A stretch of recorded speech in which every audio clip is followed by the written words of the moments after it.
our farm. That's one of our sows in our farrowing house. That's our farrowing house. This is something that we've designed. You'll notice that you don't see any concrete except on the walls. And there's a number of reasons why we've done that. This is what we call a deep litter. This is that's our finishing pen, that big large structure. The floor goes down a meter. And we could do a whole 2-day seminar on the deep litter system.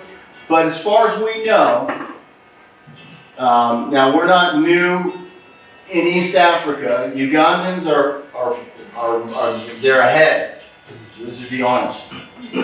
But we were, as far as we know, the first farm in all of Kenya to do deep litter. Maybe there might be some on the west, okay? But in this, definitely for this region, we're the first. We believe that we also have the largest deep litter pen, and that's that one that Paul's in there right now. We have not cleaned the pen. Are you getting me? Our water bill last month for 73 pigs, $1,100 for 73 pigs. Dollars or Kenya shillings? Good question. Kenya shillings. Wow. 1,100. And that's our farrowing house. Now we do have some pigs that have docked tails because we're constantly learning. So we docked them. Our first set of pigs that came onto our farm were docked. We bought them docked. The first generation we docked. And then we was like, well, wait a second. We're losing an opportunity, so that's why you see these, they're not docked. These that you see in the big pen are half pure from Switzerland, large white.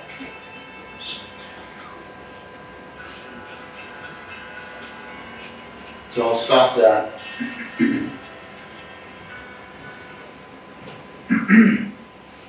This is large enough to house almost 100, technically 125 finishers, baconers. Now we're reevaluating that, but that's the design. It's 14 by 9 meter, 3 meters.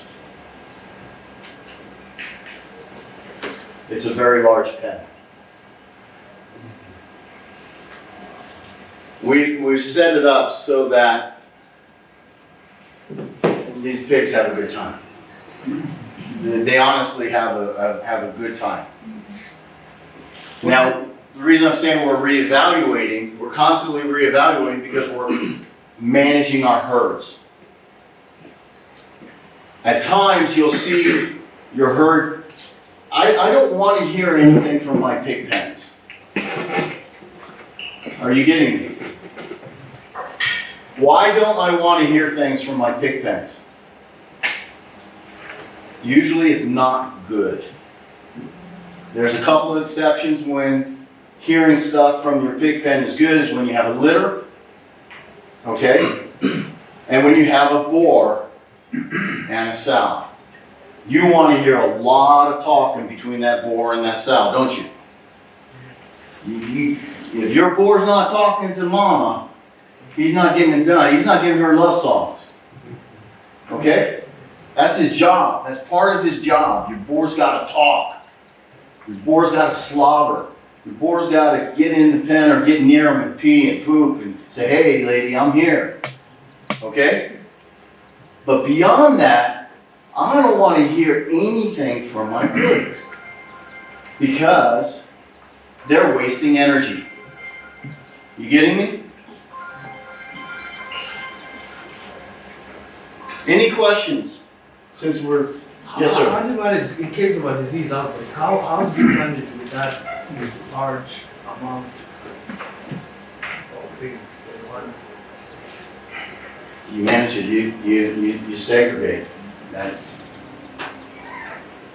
it's no different than larger commercial farms.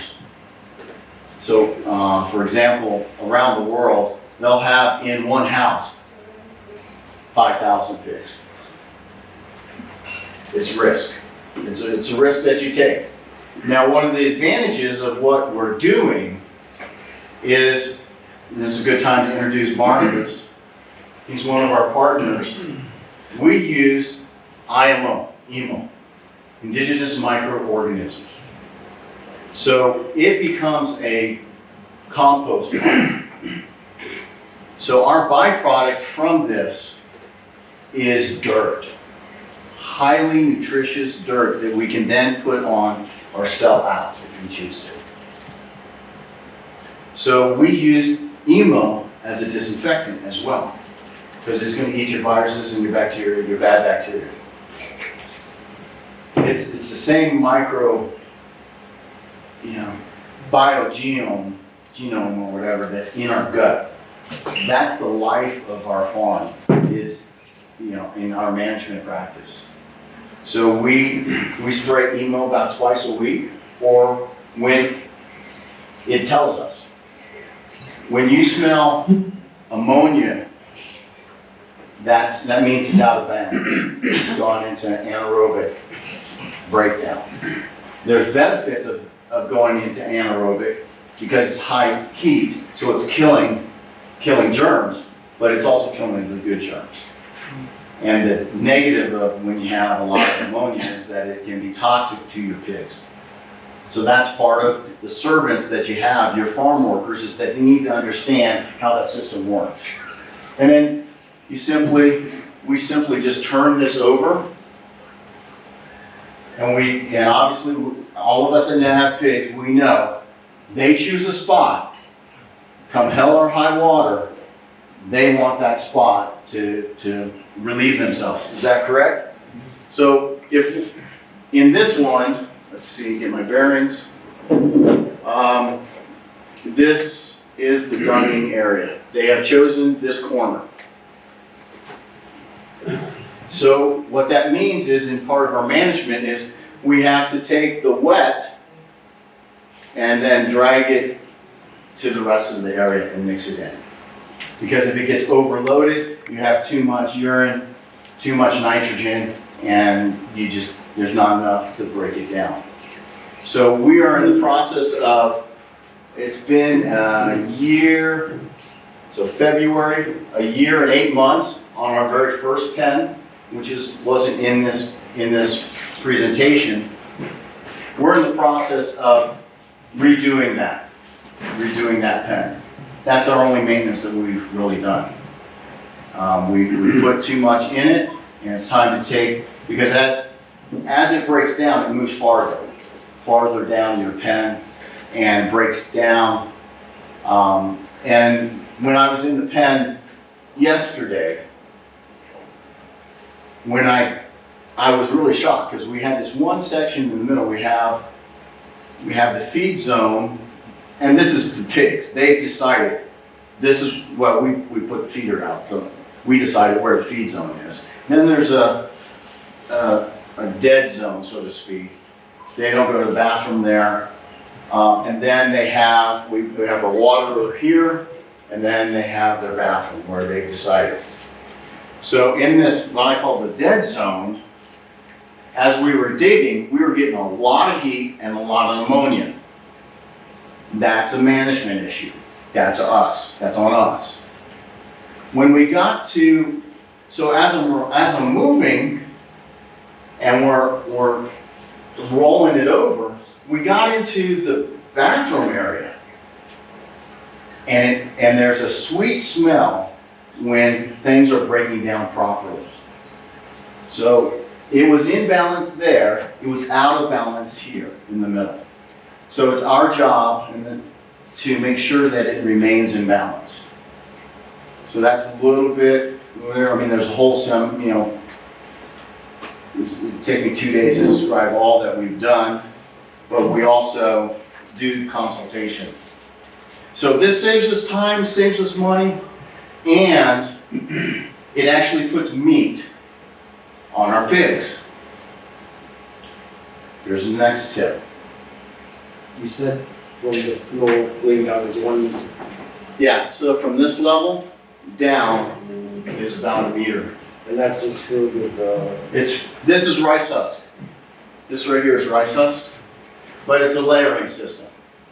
Okay, you start with charcoal, then some dirt, some lime, logs, timber, smaller branches, green zone, brown zone, and then rice husks. And all throughout, you're spraying EMO as you're building it. Then it takes about 2 weeks for it to season. And then you can put your animals in. So it also is a disinfectant. I wanted to ask, since that pen is so large, that means you're going to use different age sets.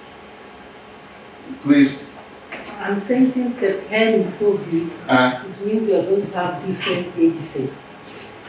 different age groups. Yeah. Actually, these are all of the same age. Okay? So we've done 2 semen importations. Our first one was in March, and then we're in the middle of our second one. First one we imported large Yorkshires, which are large whites, and bred them on our Kenyan breed. Now, this week we've imported Duroc. But this is part of a farm system that you don't see, where we're gonna have 3 pens that we move them to. And then from here, they go to market. But we haven't grown into that yet. So we're just using it from weaning to finish. Because we don't have multiple farrowings going on. So by the time these are sold, we'll be ready for the next batch. But as we grow, we have 3 of them. So we'll have weaners, growers, finishers. So we will do an all-in, all-out system. I'm asking that some of us don't have very big farms, so That's a you can't good- do a big pen like that. Yeah, Maybe and we, different age groups. and I apologize that this is all that you see. If you come to our farm, you will see anything that you want to do. We have a pen that's been built out of offcuts.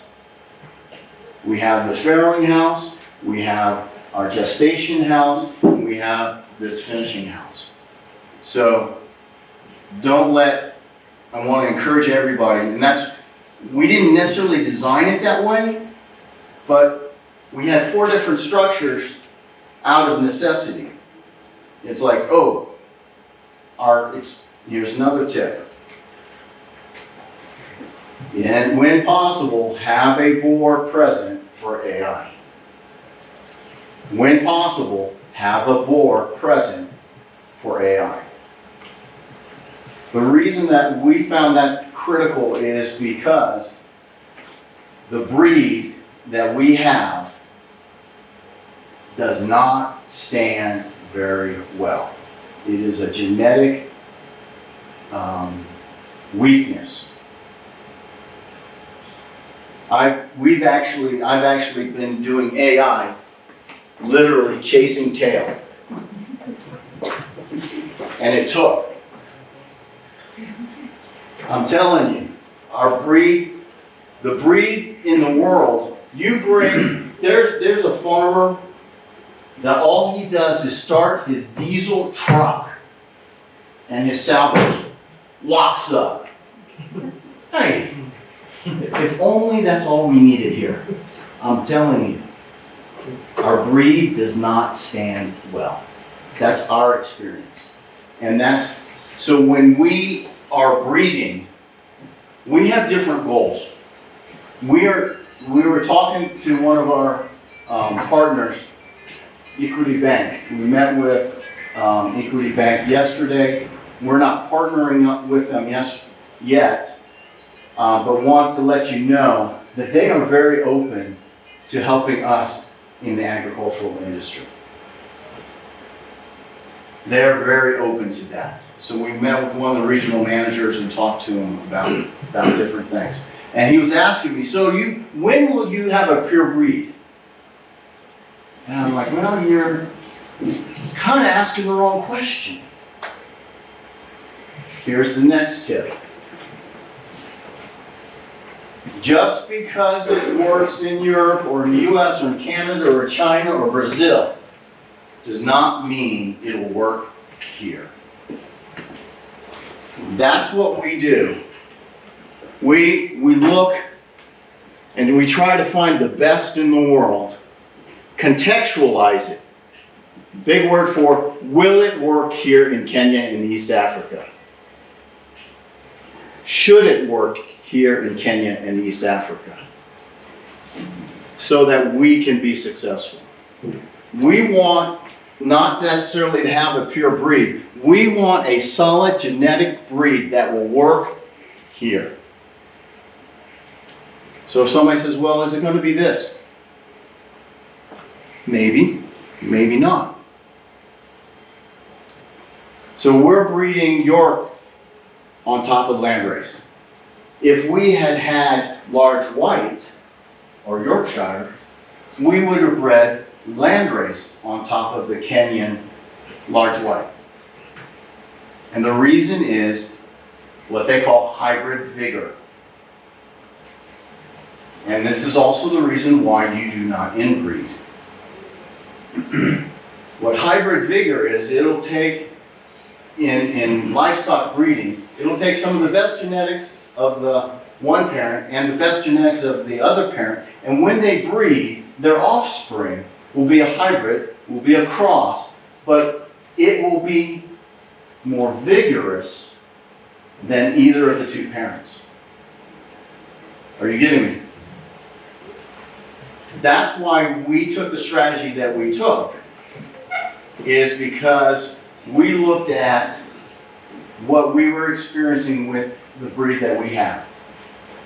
And we said, number one, weakness that our sows have is mothering capability. That's just us. How we know we have a problem with that is we have a piglet in distress, and as we were building this, which is 100 feet from the farrowing house, we're hearing the piglet in distress.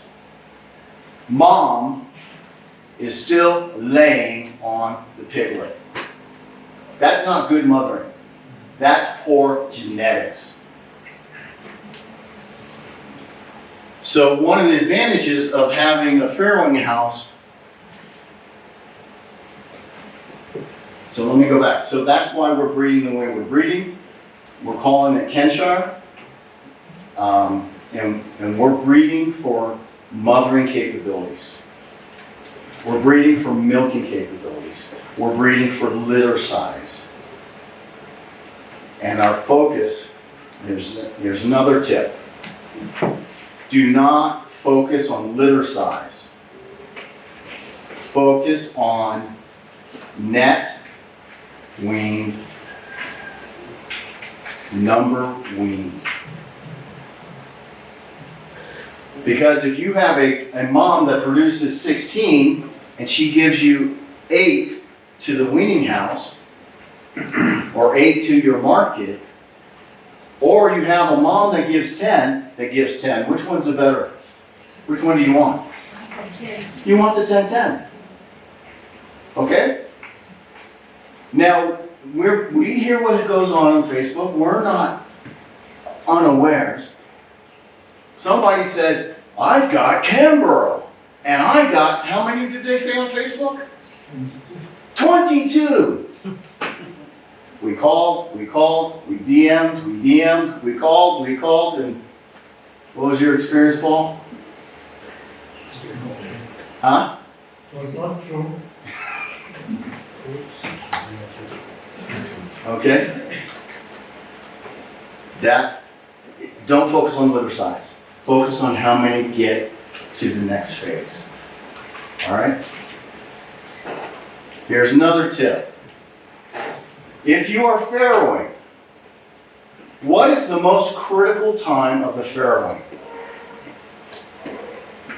Mr. John, When it's giving birth, giving birth and within the first week. it's not taking out. So the time frame is, has the milk dropped properly? How's she doing during the farrowing operation? Can that piglet find the teats? Right? So what we've done, because we spent a lot of money to get these pigs. We said, each one of those, because it's our foundation for our breed, is worth a lot of money to us.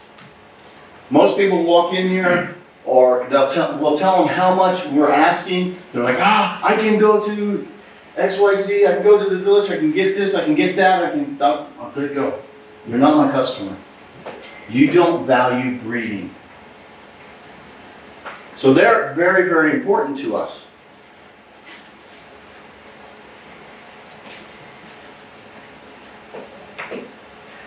So during farrowing, we hired what I call litter mamas. Their job is to watch these two mamas day and night. Because how much is a piglet worth? Depends on how much value you're going to be putting into that piglet. At the very least, every piglet is around $3,000, $3,500, right? How much are you going to pay somebody to watch that piglet, to watch those pigs? If they save one piglet from being crushed, have they not paid for themselves? That's a big tip right there. Hire litter mamas. They'll pay, they're just going to be there for 3 days until you can tell when the piglets got it, when the piglets know when to come for milk, and the piglets know when mama's about ready to set her big butt down. She's going to vocalize, isn't she? And then she should be easing down. You need to be eyes on those piglets the first couple of days because they don't know. They're new to all of this.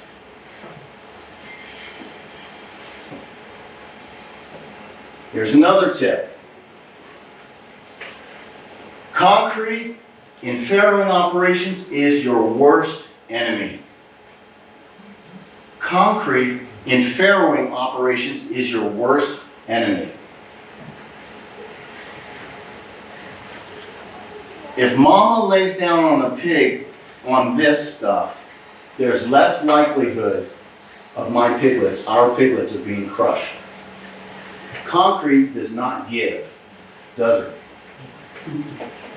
Do my piglets get crushed? Do our piglets get crushed? Unfortunately, yes. Which is why we implemented litter mamas. Okay? It's worth it. Yes, it's an added cost. But if you are taking that pig to finish, that pig for us is worth $20,000+ US dollars. Are you getting me? We just slaughtered a pig. Pig was less than 10 months old, around 9. Want to guess what our carcass weight was?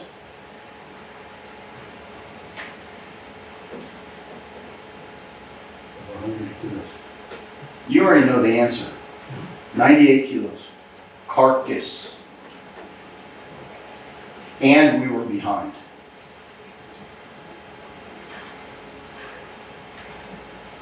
We sold it to market.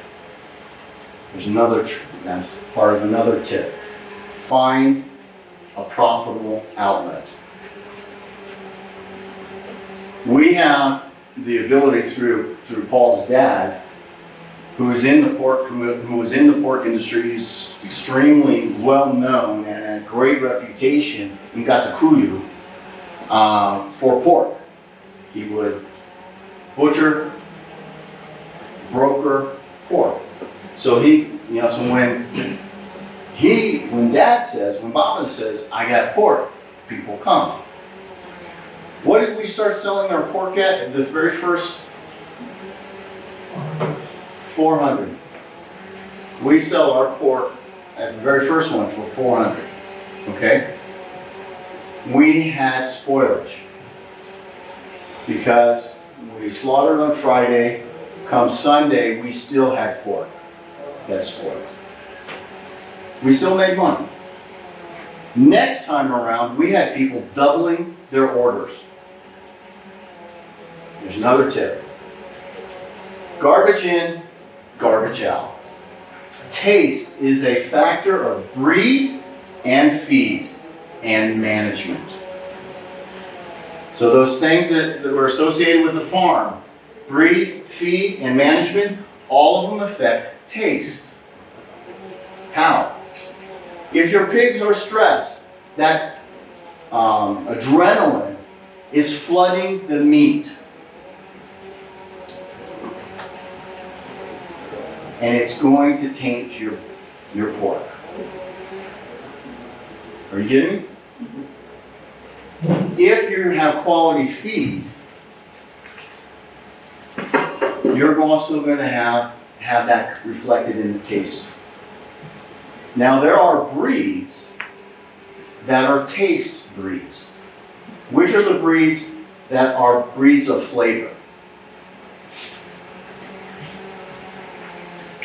Do you know? Who knows? There are 3 breeds for flavor.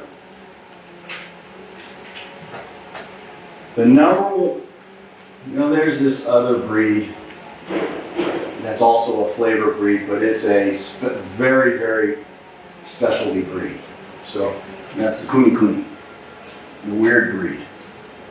All right, but don't write that down because it's not a commercial breed. Berkshire. I had a taste of my brother-in-law's pork chop that was this thick. It tasted almost like steak. It was as tender as chicken. It was a Berkshire.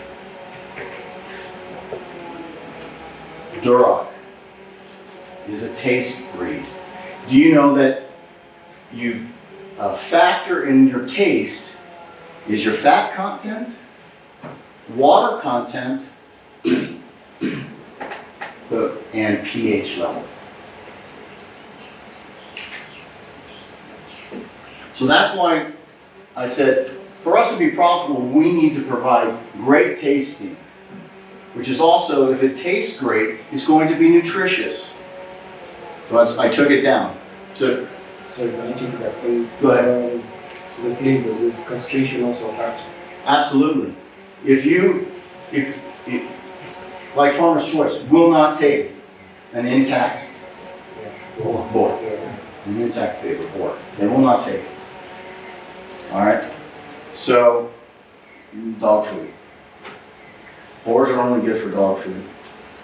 That's the extreme position. There are farms in the U.S., smaller farms that will actually castrate a boar. It's a little bit harder on the animal, survivable, very survivable, but then you have to feed that boar out for about 3 months for the testosterone to come out of the meat. So they do that, and then I would probably just make sausage out of that boar. In boars, there is what we call a boar tail. Boar tail. Akatariki mbele itakuwa kwa hizo nyama. Nasikia hata ukikula hiyo nyama kuna a certain smell. Nafikiri ukipita kwa ndume, hata when we are doing the services, there is still that smell. That's why we normally calculate. So you actually can smell it, you can taste it. So that's just, so in our breeding, our goal is some complexity here, is we want to help farmers and ourselves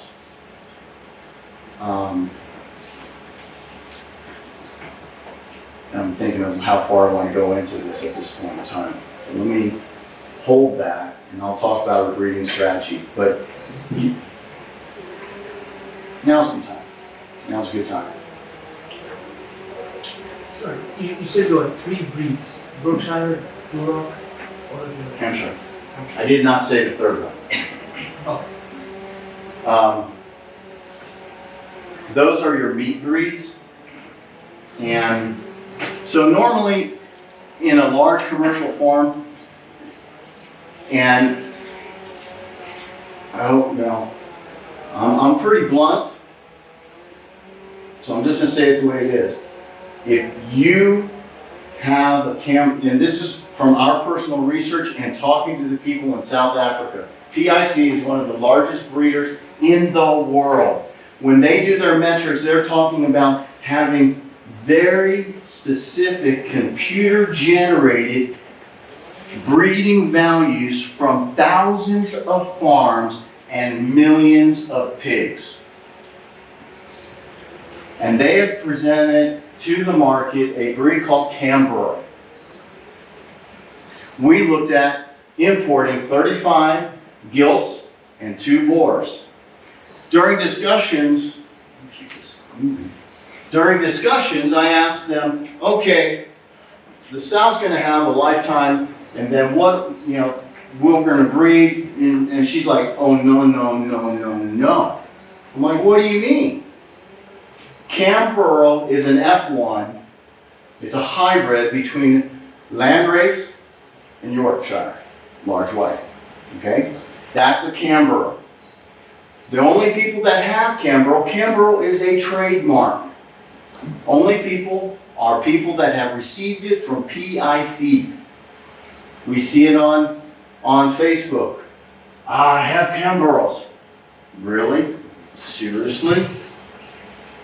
I doubt it. In addition, they may have. You do not breed a Camborough to a Camborough. They are a terminal line. How many of you do not know what a terminal line is? There's a maternal line and a terminal line. Maternal lines are lines that you breed from. They are your breeders. Terminal lines are, the genetics are designed to impart to a maternal line pig or a producing pig like an F1, like a Camborough and a Duroc. Then all the offspring are designed to go to meat. Gilts, barrows, meat. You never breed off of a terminal line. And the reason is their genetics are not maternal in nature. They are for production quality, for meat quality.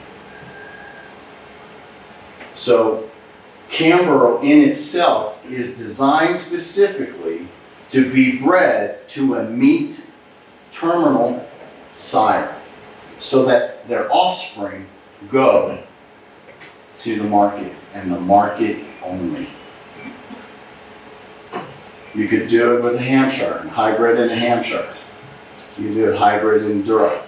Duroc and Hampshire are the most popular terminal sires that are used in large-scale production. And they're done because they grow faster, they grow leaner, and the mom provides the number of piglets that you're going to get. The dad provides the meat quality. So it makes more money. So anybody who says I have Camborough, and they want to sell you a Camborough, run away.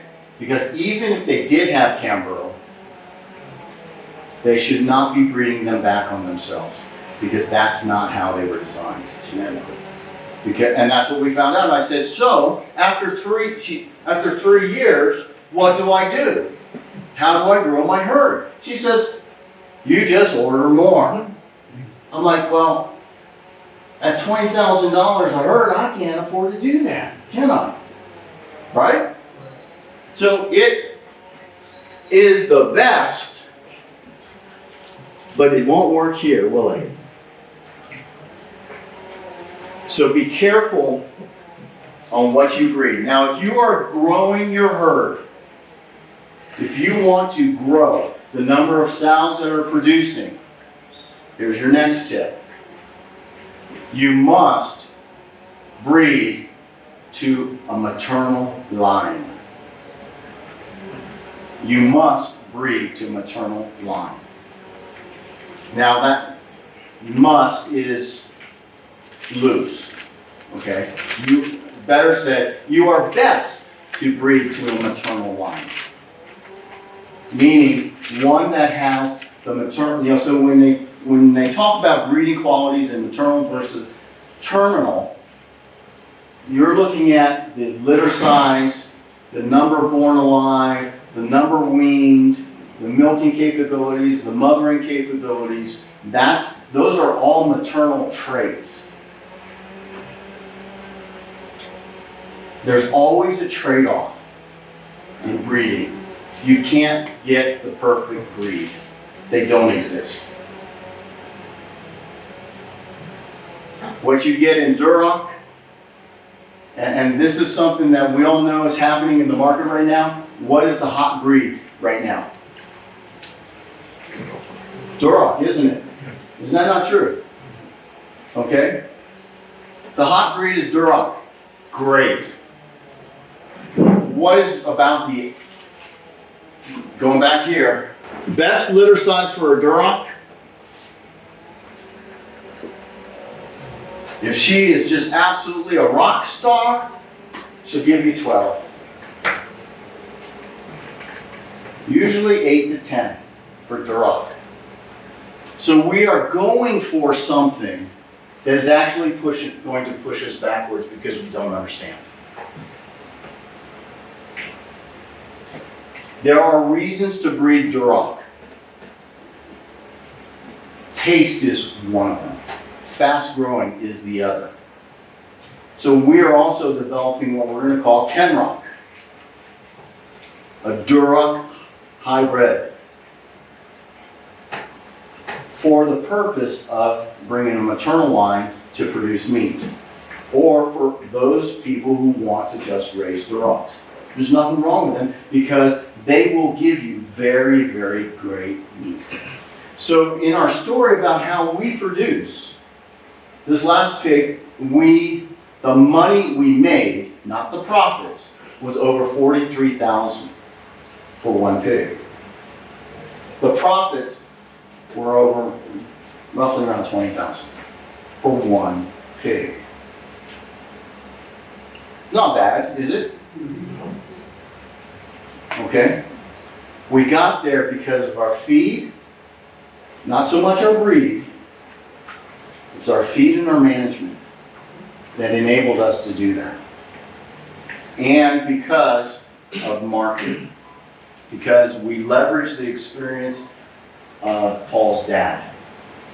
So, first time we sold and we wasted 12, 14 kg spoiled. 14 kg. Started selling on Friday, Sunday, we had to throw meat away. Second time we slaughtered. How much did we waste? Like under 5. The next time we slaughtered, all the meat was going on Saturday. Now when we slaughter, you better get there on Friday or you won't have any meat. The reason is our pork tastes better. Same breed as everybody else has, basically. We manage them better, we feed them better. And so now we charge $4.50 per kg. So that's a tip. We have to find a more profitable source to market our pigs. Now, Mr. John here, he makes lots of money on his pigs. And the reason is,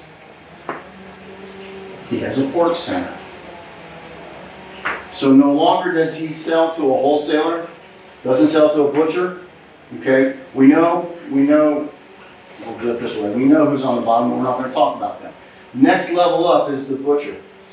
Butcher will give you 300. See, but we make more money when we butcher ourselves because we keep the, and what do we do with them? We sell them. The one that's at the bottom, you know they get, what is it, 1,000 per set of ears? I'm telling you, the one that we're not going to talk about, they sell your ears of your pigs for 1,000 a pair. They also sell other parts. They sell the skin, we sell the skin. The liver, the stomach comes into our. Now we don't make 450 on those things. We don't sell the feet for 450 shillings a kg. But that's money in our pocket. That goes on our income side and not somebody else's. All right?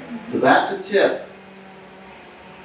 Sell to a reputable butcher or direct to households. Next level, we're adding value.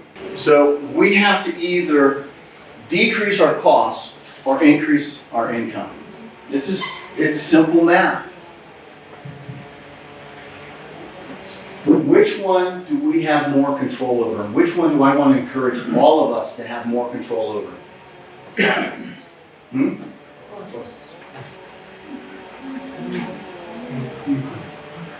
Guess how much we pay per kg for feed?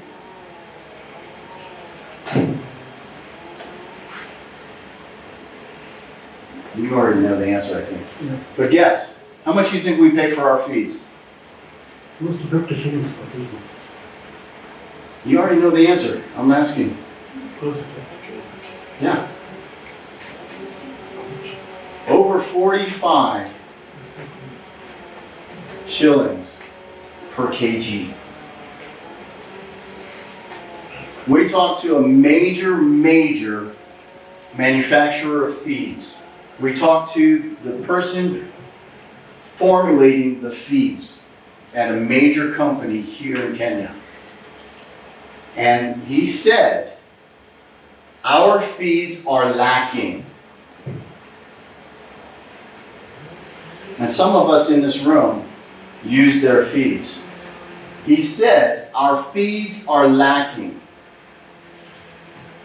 Not because what they do put out is very good, but because we won't pay for it.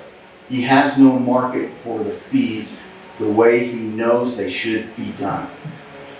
Because it is not possible to make quality feeds for under 30 shillings. So if you're paying under 30 shillings, unless you own a soya farm, you own a maize farm, you own a lake, and you get omena, okay? Unless you own all of that, it is not possible in Kenya to make quality feeds for under 30 shillings. It's not possible. Not when maize is going for 33 per kg. Is that not true?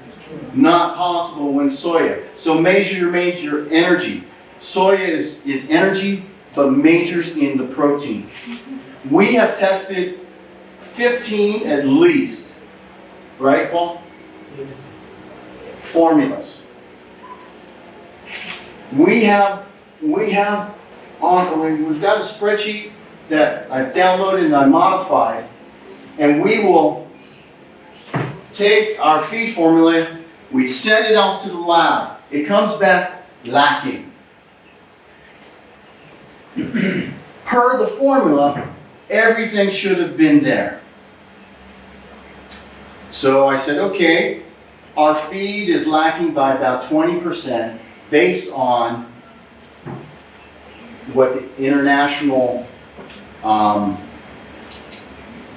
database on feeds says for sub-Saharan Africa. Do you know that our maize is like 20% less in protein than Europe, Canada, and the US? Okay, so we're already starting at a deficit. Our energy levels are less. So I discounted everything, and then, those were the factors that were put into the formula, and then what we got back from the lab says it's even worse. So we adjusted the formula and said, okay, we need to add more soya because we're lacking in protein, we're lacking in calories, da da da da. Made the adjustments based on what we have on ground. And it should have come back nearly perfect. It still was lacking. We did that multiple times. That's why we buy our feed. It's that important to us. You gotta have quality feed. It's imperative. It comes out in the taste. That's why we can charge $4.50 per kg to households, because they say it tastes different. And then they come back and they double their order. We have a waiting list for the next time we slaughter. So now, like I said, you better come before Saturday if you want. You better have to be on Paul's list if you want 10 kgs. Okay? Here's one of our tips. For us to really survive, can you make money selling to the low bidder? Yes. There are people who are making money doing that. And I can tell you a way to do it. But we're here to tell you how to make good profit. For example, you take it to a butcher. You can also sell to restaurants. Now the problem with selling to restaurants is they want the choice part of your pig. What are you going to do with the rest of it? They want the spare ribs, the loin, and the chops. Okay? So if you're thinking about chasing restaurants, our advice is if you want to make a profit, do not. And the reason is you're stuck with the rest of the pig and they're fickle. You think you might have a consistent order with them, but they may call you one week and say, Jay, I don't need any chops. I have 20 in the refrigerator or in the freezer. And you've already slaughtered the pig, thinking, when you go to take it, so, oh, we don't need it. What are you doing then? These are real stories. Are you with me? We're here to make profit, not just money. Special cuts. And this is just an estimate based on this. This is just from yesterday in Juja, right here. No, not in Juja. In Thika, the old Tuskies, Quick Mart. This Nivas, I always say it wrong, I'm sorry. They don't sell pork at this one, for some reason. But Quick Mart does. You see that? 1,150 shillings per kg. the loin chops and the ribs, spare ribs with loin on it. 1,085. That's good money, isn't it? And the meat looks good. And meat looks actually really good. You want your meat, if you raise your pork properly, it will look like beef. If your pork is pale, your nutrition is not there, your flavor is not there.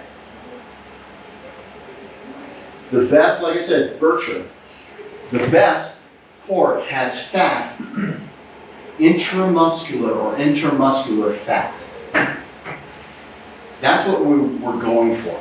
You want fat in the chop. Because that's where the flavor is. The flavor is in your fat. Also, if you feed it properly, you feed your pork properly, the omega-3 and omega-6, you want your fat not to be hard. Because that means it's more saturated fats, which is unhealthy fats. You want your fat, you want your butcher to complain to you because your fat is clogging up their sausage machine. If your fat is hard at room temperature, that means your feed is not right.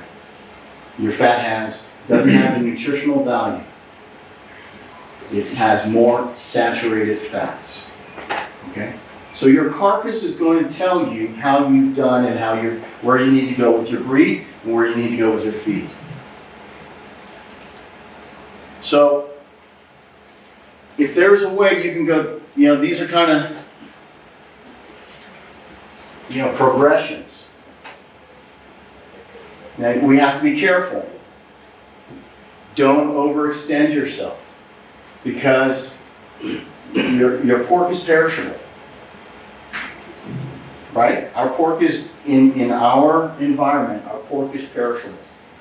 One of the things that Paul and I are working on is we're working on moving here to this level here. Special cuts direct to customers. And we anticipate that our average is going to be around 700 shillings per kg.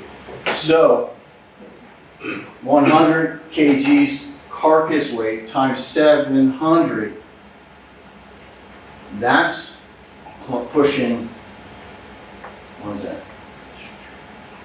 90, 80? 80, 90,000? 70,000. Now how have I, remember that those two bubbles? Cost, market. It's easier for us, we have found, to work on the market costs than it is the market income, than it is our costs. Do we manage our costs? We do our best. Okay? But if I get an extra 50 shillings and an extra 200 shillings per kg, plus I control the ancillary products, the stomach, the liver, the head, the feet, the tail, the skin, the ears, all of which there's a market for, adds to my income side. That right there paid for the admission for everybody here. True? So as you can, move farther down. Now, a pork center we're talking about a pork center that's more like a Namachoma. And that's after costs. Realistically, you should be selling it around $1,200.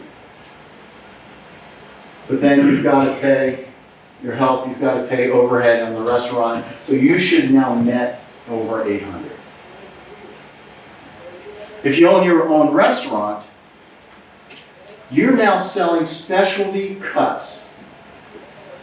And you don't have to put a kg on somebody's plate. You put a pork chop on there that weighs 1/4 of a kg. and you charge them 900. Let's make the math easy, you charge them 1,000. You take off a couple hundred for overhead, and now you're at 800 for a quarter of a kg. How much is that per kg now? 8 times 4 is 32. How many of us would like to earn 3,200 per kg? Would that not make the business profitable? Have I not convinced you? He's born again, praise the Lord. I also, I'm a discipleship trainer and in the ministry. So we believe in giving back, but we also believe in making money. There's not a sin in making money, it's in how you make the money. We want to make honest profits. There's a way where we can move into this area. You don't need very many pigs, right? To make good money. Are you ready for more tips? Has this been helpful? Maybe to talk about the figures, we have a pig with a carcass weight of 70 kgs, and maybe you have a restaurant you're selling at, assume it's 800 a quarter. So 4 kg is 3,200. One pig will give you 224,000. One pig. If you sell it even for a month. Yeah? Are you with us? You see why we're excited about this business? Because there is money. All we need to do is look at our neighbor in Uganda. Do they not have the same number of people? Because I tell people what we're doing in Kenya, in the US, and they're like, And they're like, well, doesn't Kenya have a lot of Muslims? I'm like, yeah, I don't care. They don't need to eat pork, I just need the Christians. Huh? Some of them do. Yeah, but we won't tell the imam. They come to my shop all the time. Uganda, very similar. True. Their pork business is booming. Is that not true? It's unbelievable. That's what we have to look forward to. If we produce profitably, great tasting, affordable pork, then instead of us all going broke if we don't do it, we all get good money. Whatever level you want to be, you want to do 1-1, that's fine. I don't have any problem with somebody saying, Jay, I just want 1 pig. It's no problem. I'll tell you how to make money on 1 pig. Jay, I want to do 10 pigs. It's no problem. I'll tell you. Jay, I want to do a pig a week. It's no problem. I can show you how to do that. It's scalable. The system that you saw us doing is scalable. If you have a 2 meter by 2 meter space, and you have some timber and some offcuts and some rusty old iron sheets, you can make some good money. And you say, well, I don't want to sell. It's no problem. Just get a couple of piglets, leave it in there, feed it, and then I'm going to show you how. How long does it normally take Kenyans, not necessarily some of the best people here in this room, how long does it normally take us to get our pigs to 80 kg? 8 months. 8 months. Sometimes longer, isn't it? 8 months. And then we sell it to a company we're not going to talk about. That same company will complain to you if you're giving them pigs sooner. They will. I've talked to a provider where we got our piglets from. That was one of his biggest complaints, is they're pressuring him to not meet world standards. Oh, you're growing them too fast. I'm telling you. I'm going to show you some statistics. We're not growing them fast enough. So, you want to make more? feed more. If you do not get anything out of this seminar except this, if you want to make more money, more profits, feed more to your pigs. Full stop. That's what the world is doing. Do you know that if a pig in Canada, US, Brazil, China, a 2-month-old pig in Europe, if that pig wakes up at 2 a.m. and is hungry, do you know they get feed as much as they want? 3 a.m. is there. 6 a.m. is there. Noon, it's there. 1 p.m., it's there. 7 p.m., it is there. You cannot grow your pig without feed. You feed it slow and less, it takes you longer. How many of you would be interested in learning how to get your pig to market in 4 or 3 months? The rest of you don't care. You want 8 months. I'm serious. You got to participate. How many of you, did you hear me, want to get your pigs to market in 4 months? Okay, now that's more like it. I'm among the right people. Okay? And if you take it at 6 months, it'll be weighing around 140 kg, 125, 115 to 125, maybe even more. With a carcass weight, the industry standard is between 65 and 75%, so we just call our last pig dressed out at 68% carcass weight. Okay, that's how we got 98 kg. Now we have a problem with fat. Okay? Am I worried about it? No. So this is the proof. So we have a couple of rules on our farm. This is our rules. We have some simple rules on our farm. We respect all farm workers. Who are our money makers? Who are our money makers?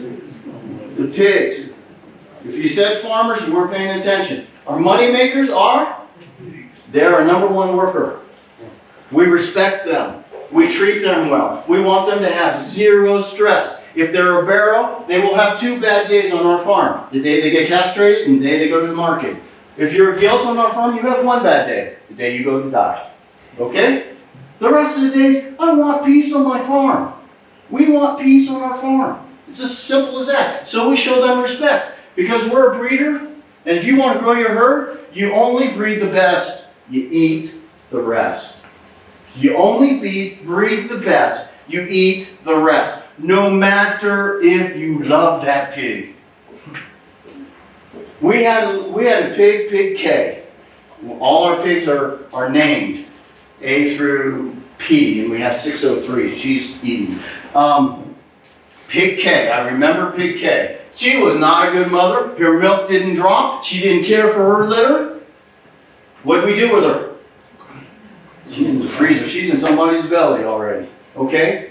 She wasn't the best. Now, she also fell into category number 4. She was a troublemaker in the litter, in the pen.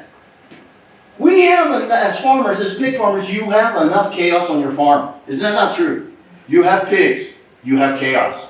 Is that not true? That's what they do. They're too intelligent for us as a livestock animal. Okay? So, we have the next rule. If you are a mean pig to others or to us, we will eat you. Yes, quickly. The reason is, rule number 1, respect for all workers, even the servants, serving the money makers. You do not want your child, your neighbor's child, your farm help, your farm manager, farm supervisor to get injured. Do you? So if they're mean, make them meet. I don't care if they give you 20 piglets. If you cannot walk in and pull a piglet from mama and she wants to bite your head off, you say, Mama, you got 30 days to live. Because after I wean your piglets, I'm selling you. I don't care. Because as much as we may have security, most of our farms don't have that security, do we? And neighbor children are curious, aren't they not? And we're not always there, are we?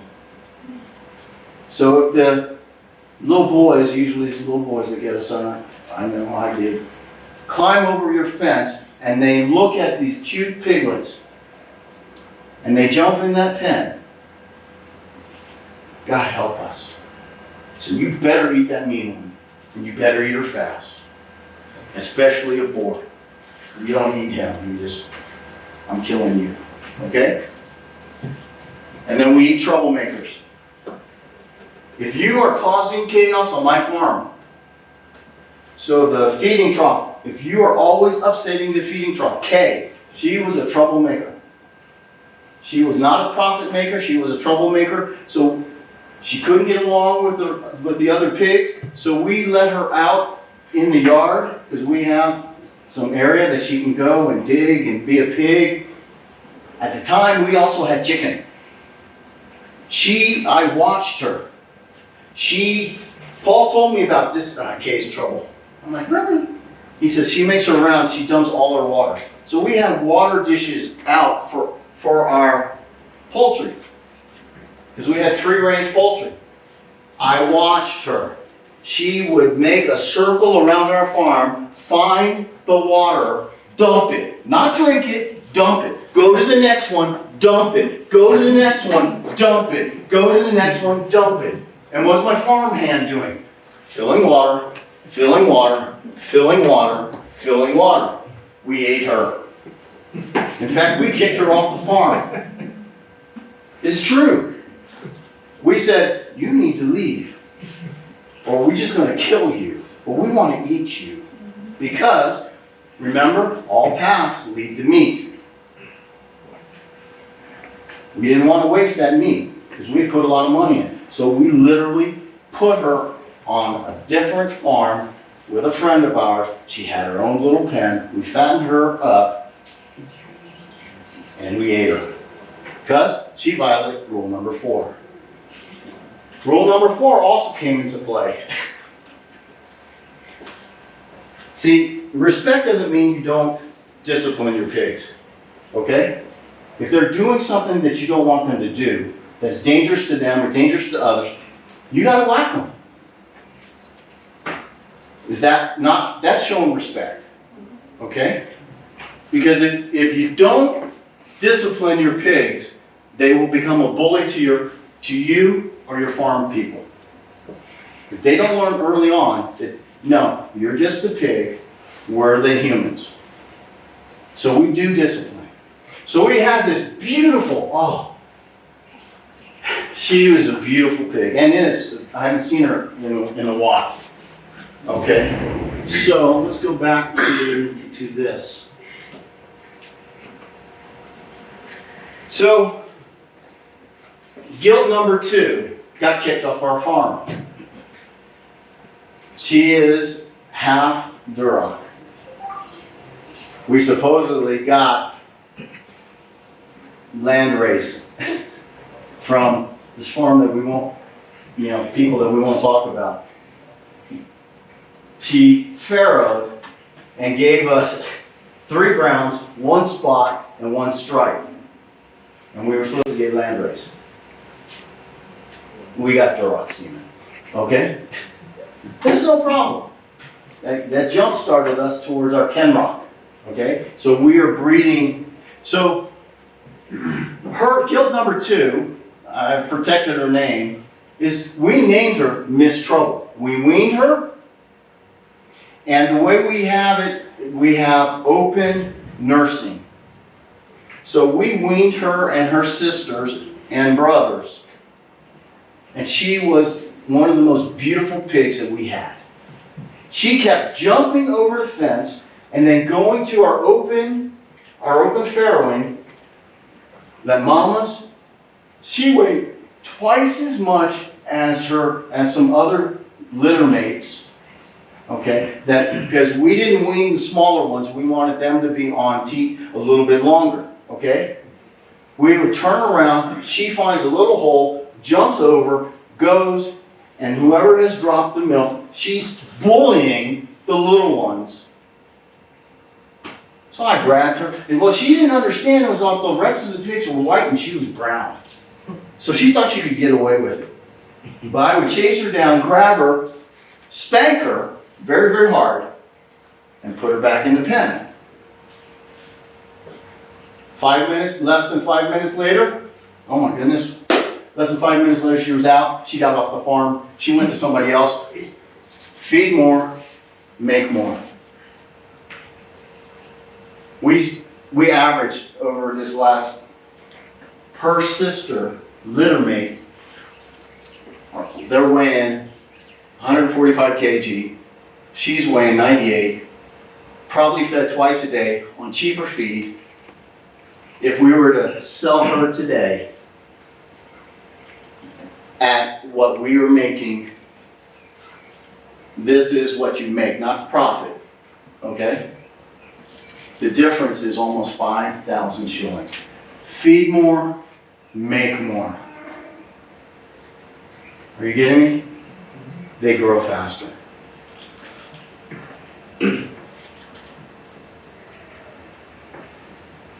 We ran the numbers. So imagine if you take a litter of 12 and you fed them traditionally. And this is, please, I've watched videos from academics and public officials that tell you to feed your pigs in the morning, in the evening. It's easy. They're taking money out of our pockets because we don't know. You can. Are you with me? I want to ask a question there. I'm new and I've been told the more you feed, the worse it is because the pig is not having time to convert the feed to meat. And you're saying it's better to feed more. Yes. So can you clarify that a little? All right, pig is one of the very few animals that will not overeat. Okay? They will not overeat. Doesn't mean they won't get fat. When they get older, they will eat too much. So when they're, if they're staying on the farm, limit feed them because they will just get bigger, bigger, bigger, bigger, bigger. But they still won't overeat. They just eat more than they need. All right? That sounds contradictory, but it's not. A pig, have you watched your pigs? What's their routine? They eat, then what do? No, they don't. They poo, then what do? No, they drink. And if they're full, if they're not full, cycle repeats. Eat. Since they just eliminate, they usually don't eliminate. They'll go get water because you were feeding them dry, usually. And then, when they're full, what do? Sleep. Okay? They're happy. The problem with pigs, when they get big, is their stomach is still big. So that's when you start feeding them different things to fill their stomach. Feed them cabbage. Cabbage is one of the most nutritious foods that is available, and it's very cheap. If you feed mama cabbage, she'll be happy. She'll love it. Our pigs love vines, love cabbages. But you filled her belly. She's big enough. She's 200 kg. She's big enough. You don't need to make her bigger. She's just trying to produce more piglets. Okay? feed them something that will fill their belly and be nutritious for them, and then they'll go away and rest. Okay? So it's not true. Now with our genetics, you have to manage the fat. So with our genetics, we haven't figured out where that turnover point, but there is a growth curve in which early on in life, in the pig's life, they are putting on more lean muscle. Percentage of lean muscle to fat is high, high, high. Take advantage of that. But then it plateaus. And then you're putting 40, 60 in some cases, okay? So you want to maximize the growth, because if you're marketing at 80 or 85, they're still putting on 80, 90 plus. All right? So that's a big deal right here, isn't it? For a litter, just because you spent more in feed. People get scared. Now my feed costs are double, but I made more. That's where we fear. And we've made that mistake ourselves as well. Yes, your feed costs are going to be higher. But let's say you don't want to go to 145, you just want to go to 80. Okay? If you could get to 80 in a much shorter period of time, this is world class. And this is actually not world class. This is just a general commercial expected growth rate. Look at where 80 kgs is. 4.5 months, actually less than 4.5 months. Are you getting me? So, how many litters can you do with this turnaround? If you're only taking it to about 80. 3. So let's say you're making, just simple.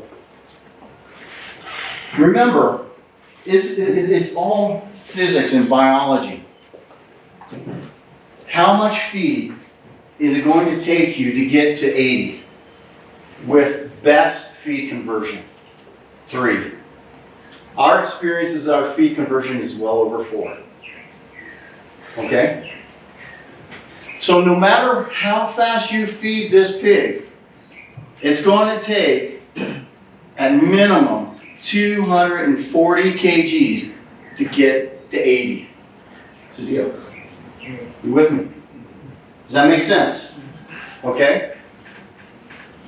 So if you get there faster, who cares?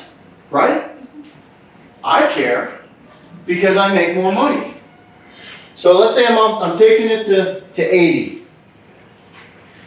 7 times 8 is what? 56. Why did I say 7? I basically took 7%. Why did I take, 70%. Why did I take 70%? That's going to be your carcass weight. Are you with me? So 80, you should get around 56 kgs. True? Multiply that by whatever number you want to make. So let's call it 300. So how much is that?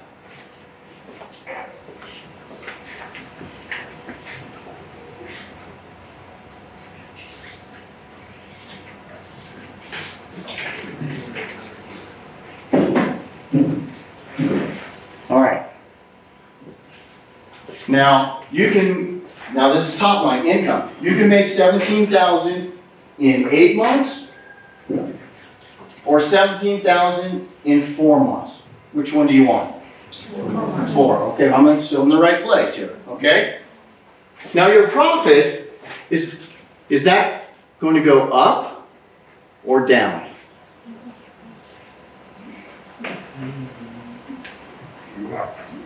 It's gonna go up, I just showed you. What else goes down? Your cost. Your facility utilization has gone up. You have, I don't, you know, so 8 months, you've doubled your utility utilization, have you not? More space. Which means you've halved your labor costs. Everything else, your feed is the same, the water is the same, the cost of piglet is the same, the cost of the sow is the same, but you make your money faster. It's called turns. So whatever your profit margin is, so let's say you're making 2,000 per pig. All right? We make more. But just to make the math easy, times 3, you make 6,000 per year. Per piglet, correct? If we're taking 8 months to get to 80, we can do 1.5, correct? In a year. So without adjusting this, because we know expenses have gone up because they've been in your pig pen longer, now your water expenses are going to go up because traditionally we've rinsed our pens. My water cost doesn't go up. That's the advantage. But you have to rinse your pens for another 4 months for the same pig. But let's discount all of that. So it's, in 3 years, you'll only be able to do 3. Wait a second. So you're telling me I can make the same amount in 1 year that it would take me to make in 2 years? Yes. 1.5 times 2. We'll call this current. So 1.5 times 2 is 3,000 per year.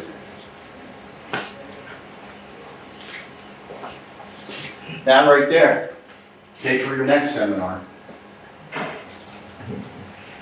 Has anybody ever told you this before? No. Feed more, make more.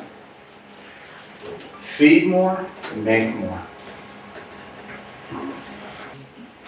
This is where we need to take our breed, because this is where the money is.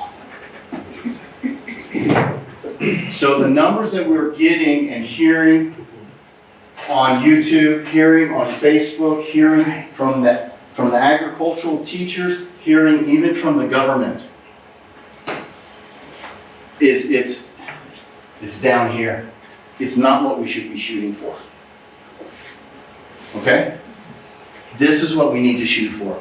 This is what is expected at farms around the world. If we have the right breed, the right feed, and the right management system, we can reach this. And even if we fall short, it's okay. We're still better off than taking 8 months. Right? We took 9 months, this is way over here, to get to here. So we're over here. We are not where we want to be as our farm. Okay? About 8.5 months. So this is 6 months, this is 7 months. We just obtained here. We made a lot of money. So even if we don't make this target, now this is also why it's important to have your own outlet, because you're not limited or discounted. If you bring in a pig to this company that we won't talk about, if you bring in a pig at 100 kgs, what happens?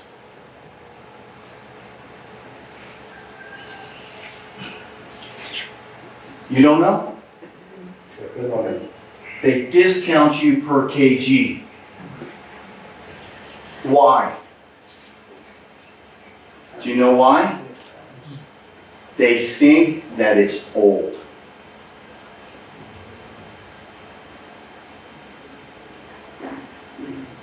Because how long does it take for somebody to get a pig to 100 kg? Usually over a year. Right? So that company doesn't want old pork. I'm telling you, we're bringing in pigs over 100 kg and our customers are screaming for more. Because we feed them right, we manage them right, and we have an okay breed. We have the same breed that you guys are available to you. So it's possible. This is very, very, very, very doable. Okay? We need to improve our breed so that the growth line moves to here. Now let's conceptually think about this. In China, they have a pig farm that is 8 stories high.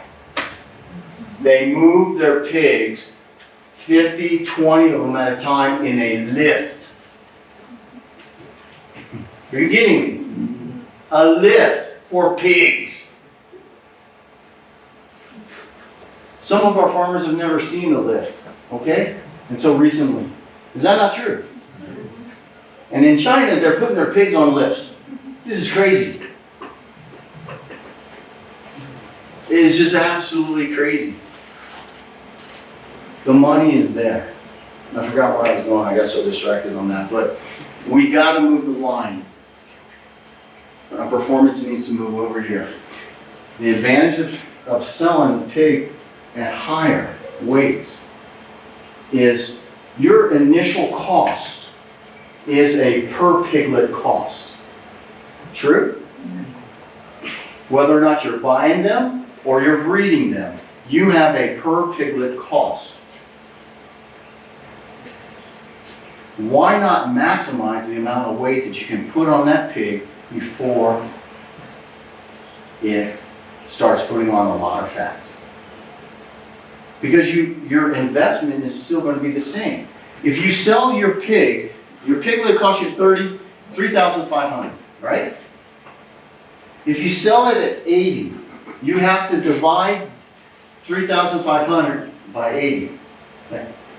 That's how much your piglet costs, right? It's cost per kg. What happens to your cost, your acquisition cost per kg if you're selling at 140?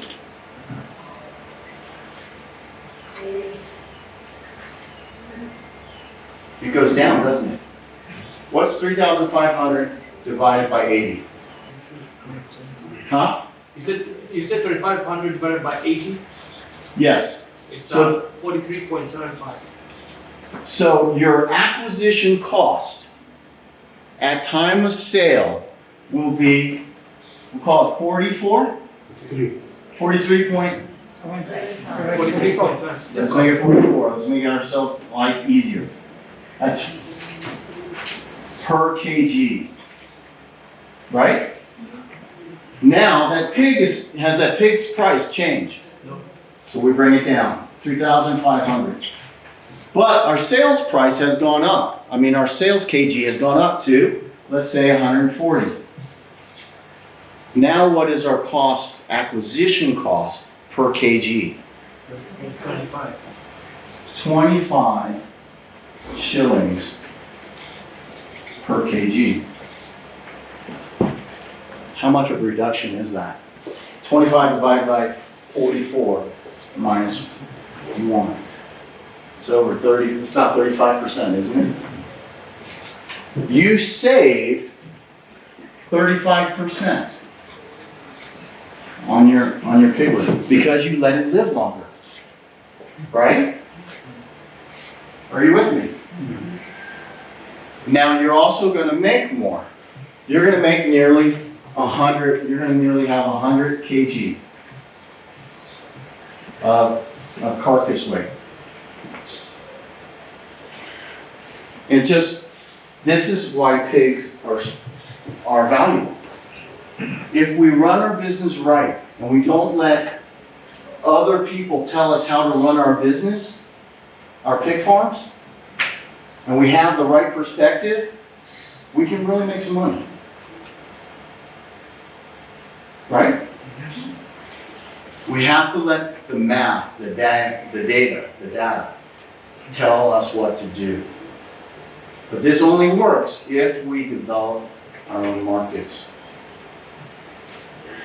Right? Is that a good tip? So, we're shooting for this number.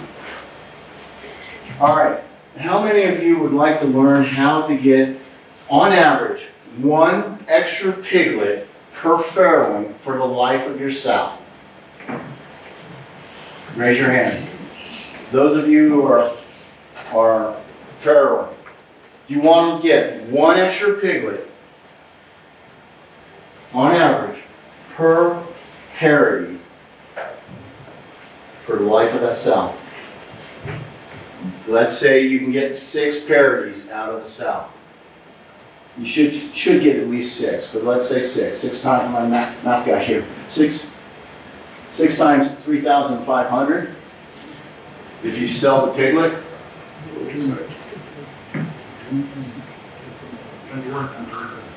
you'll make at least an extra 21,000. Now, have your costs when you're selling a piglet, have your costs really gone up very much? Not really. The sow's going to produce about the same amount of milk, right? From weaning to the time you sell that little piglet, he or she's not eating very much. It's negligible. So it's almost like free money, isn't it? I like free money, but there is no such thing as free money.